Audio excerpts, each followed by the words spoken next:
Welcome to Just the News. I'm Faye.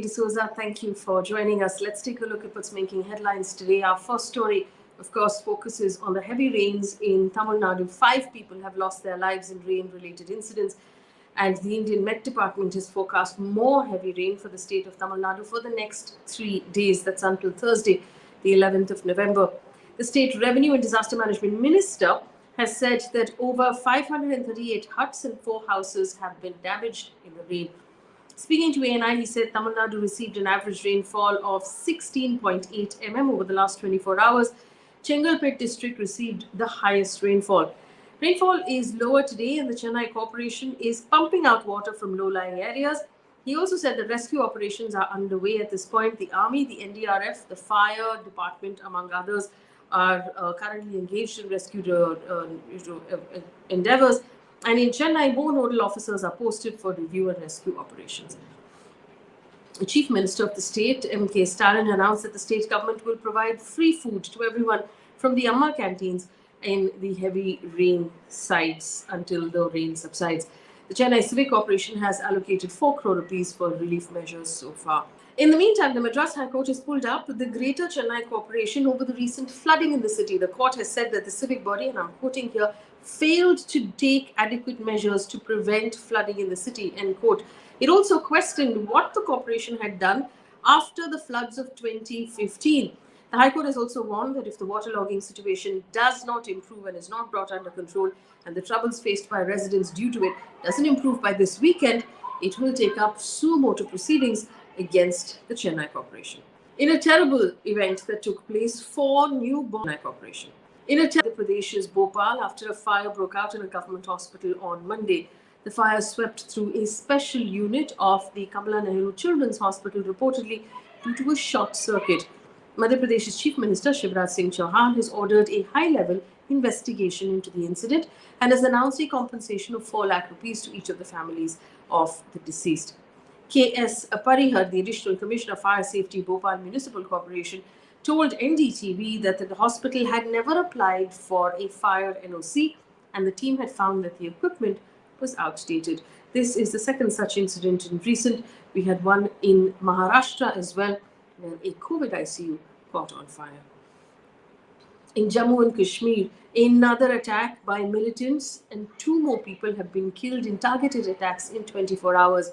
A man at a shop owned by a Kashmiri Pandit was killed by terrorists who opened fire at the store in Srinagar on Monday. This was the second targeted killing after a policeman was shot dead by terrorists on Sunday. Soon after the shooting, the man, identified as Muhammad Ibrahim, was rushed to the hospital but declared dead on arrival.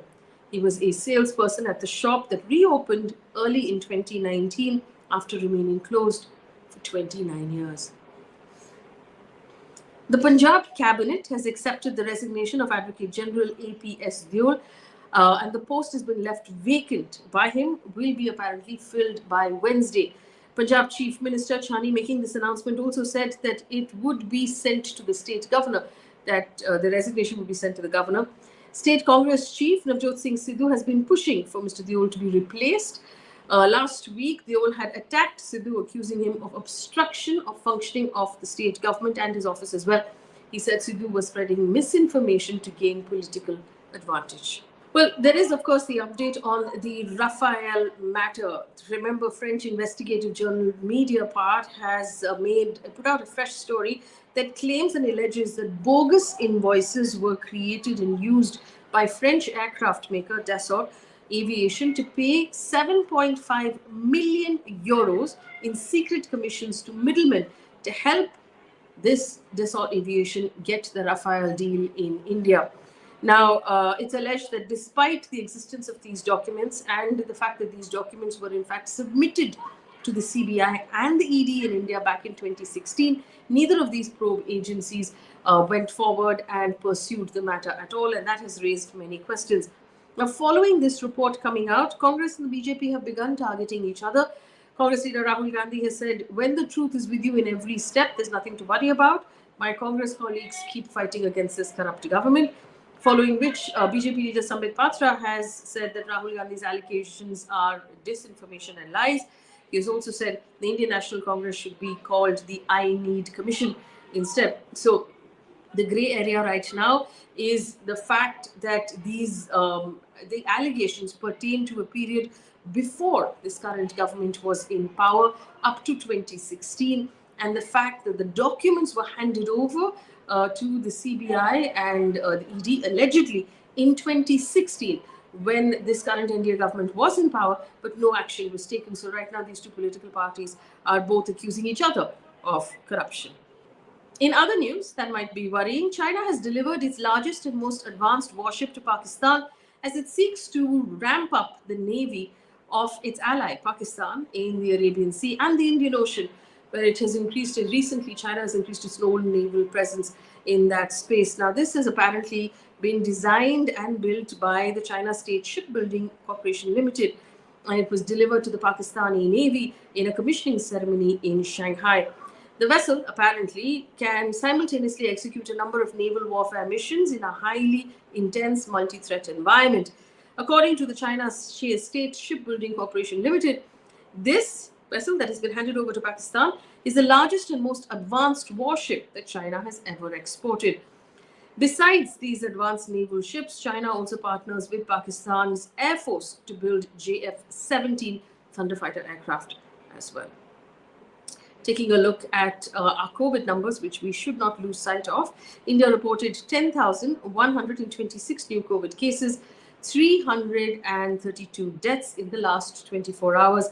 Kerala reported 6,409 new COVID deaths in the last 24 hours. The Karnataka government has issued COVID-19 guidelines for people traveling from Maharashtra to the state of Karnataka for a short visit of 2 days or less.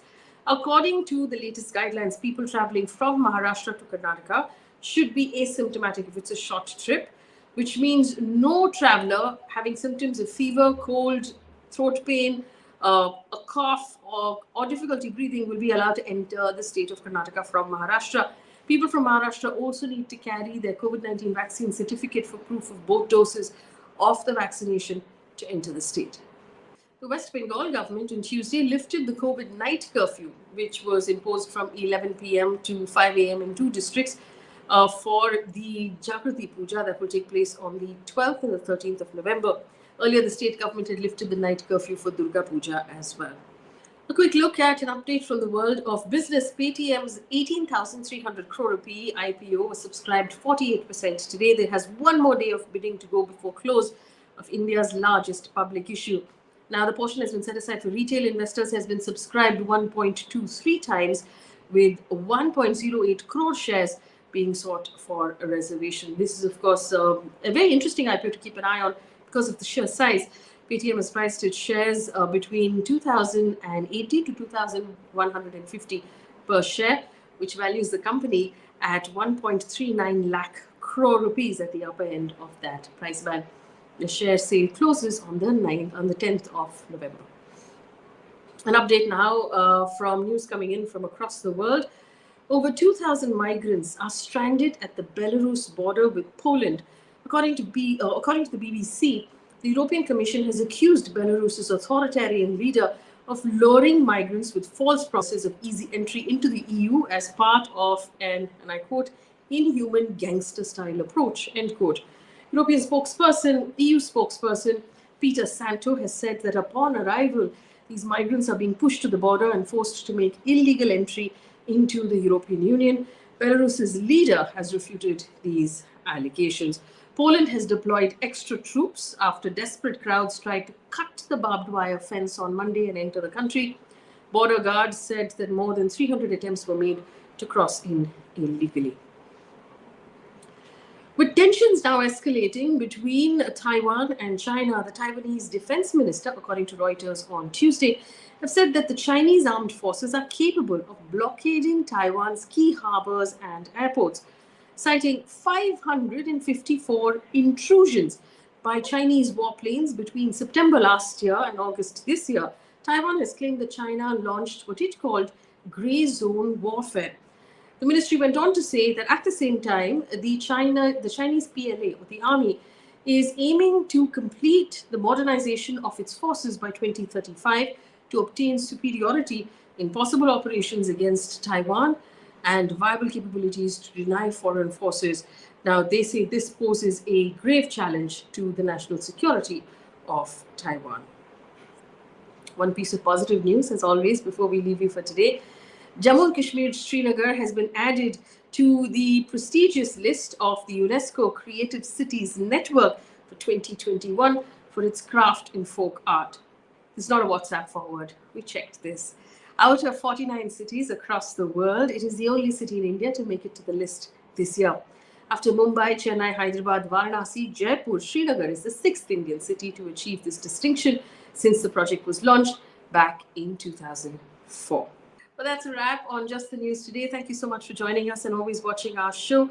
It's a pleasure to bring you the news day after day. Here's your pop quiz for today to see if you were paying attention. What were India's latest COVID numbers? So the new cases that we reported over the last 24 hours, what is that number? Leave the answer in the comment section. And if you give us the right answer, I might give you a shout out and a mention in tomorrow's news bulletin. Thank you so much for watching. Good night.